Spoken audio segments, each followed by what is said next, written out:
When shooting the motion picture Quezon's Game, I shot many scenes in historical homes at Las Casas Filipinas de Acuzar in the Philippines. The historical buildings were extremely cinematic, but their small rooms posed difficulties when lighting. To get the look I wanted inside the rooms, I decided to use reductive lighting and small lighting units, 150 watt, 650 watt and 1Ks. To be able to hit my mark in close quarter, like in this shot, I hung most lights from overhead grids. This lighting technique is very common in large sound stages and studio-based TV productions, but I also use it regularly on location. This sequence, shot on a soundstage, was lit entirely from an overhead grid. There are pros and cons to both techniques. Lights on stands, which we call floor lights, and overhead lights or hanging lights. Thank you for the dance, Fräulein.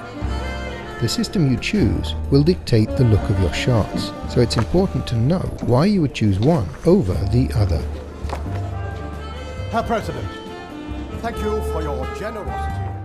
This scene was shot with just one floor light. What was on that paper? The ambient light on the background came from these practicals. Land in exchange for exit papers. And he took it? The subject light on the talents came from a 1K Bud light situated just off the left of the frame here. The Bud light cast a key on this actor's face. The fill on this actor's face was cast by the bounce of the same light reflecting off of the white jacket of this actor. Notice the light is eye level, forming this defined rim around the far side of the actor's face. This scene was also shot with floor or stand lighting. I am using two lights here, a 1K Bud light as a backlight separator just off the frame here. I don't have much time left. I know, Mr. President, but we mustn't let this stop us. This light is raised quite high to separate the actor's entire head. The key light is a standard lantern. This is a 4x2 tungsten soft light. It can be as strong as 2.5K, but I limited it to 800 watt and placed it just off frame. Here, a little lower than eye level, to fill this area under the chin and help reduce shadows under the eyebrows and nose. Man's never had a problem listening to or seeing reason before. He was the only one on my side when I warned Washington about the Japs. This sequence was also shot using stand lights. I said he knew how to listen. I never said he was amicable. I used two lights here, just outside the window. A 1K Bud light for the harsh sunlight on the actor's face here, and a 1K Paraflood with two 160 diffuser attached to the barn doors to cast this softer light on the side of the actress. The lights were raised just above head height to give a slight downlight to look like the sun is low in the sky, but again not too high so as not to cast shadows under the eyebrows, nose and chin. The actress's light is soft because the direct sunlight is coming from the left side of the window, hitting the actor with a sharp, hard light that looks like sunlight. Thus, the light coming from the right side of the window cannot also be hard, as there can only be one sun. This makes it look like she is being lit by the ambient light from the window. This is called lighting theory, and I will be releasing a film on this a little later. Stand lights are very useful as they can get close to the subject you are shooting, and close quarter lighting with short throws will allow you to control your lights better, not contaminating other subjects or walls or casting shadows.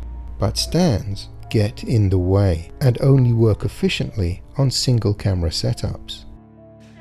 Overhead lighting, where all the lights hang from a grid or waffle, are more practical for multi-camera setups, where the actors and cameras can move unobstructed around the shooting floor. This is the aspect ratio markings of a ground glass. Most of us will be shooting 16:9 for TV or 1.85 for cinema, roughly about this frame line here. If we frame the subject nicely for a medium close-up, we can light the frame with close quarter stand lighting, roughly about eye level, using a simple triangle setup. Key light at 8 o'clock, fill light at 4 o'clock, and the backlight separator at 11 o'clock.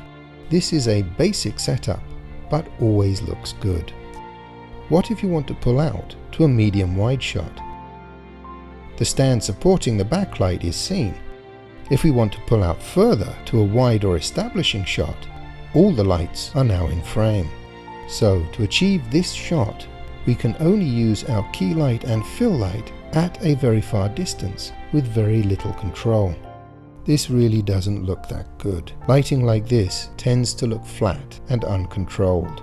The 16:9 or 1.85 frame is rather wide, but it is not at all high. We could bring the lights back to the position we liked and rig them overhead on a lighting grid or waffle and raise the lights just above the top of the frame line, allowing us to keep the lights in close quarter for more control and best aesthetic effect.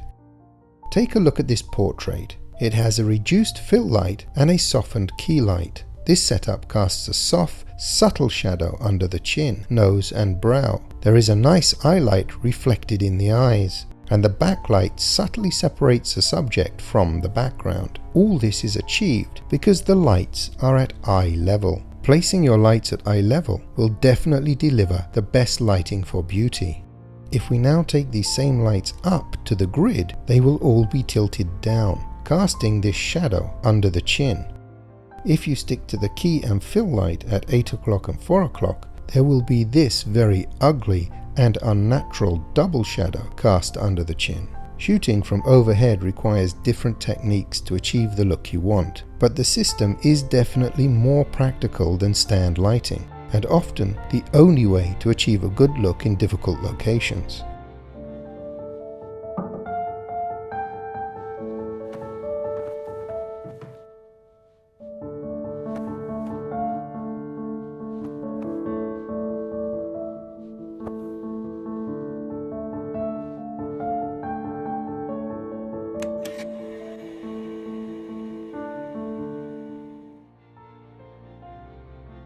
This frame used a 1K Bud light to cast the backlight separator on the actors. The fill light on their faces is cast from the bounce of the same lights off the table. There will be tutorials to follow that demonstrate how to rig and grip overhead waffles in small locations and sets. To clarify, this setup looks great, but limits your framing to close-ups.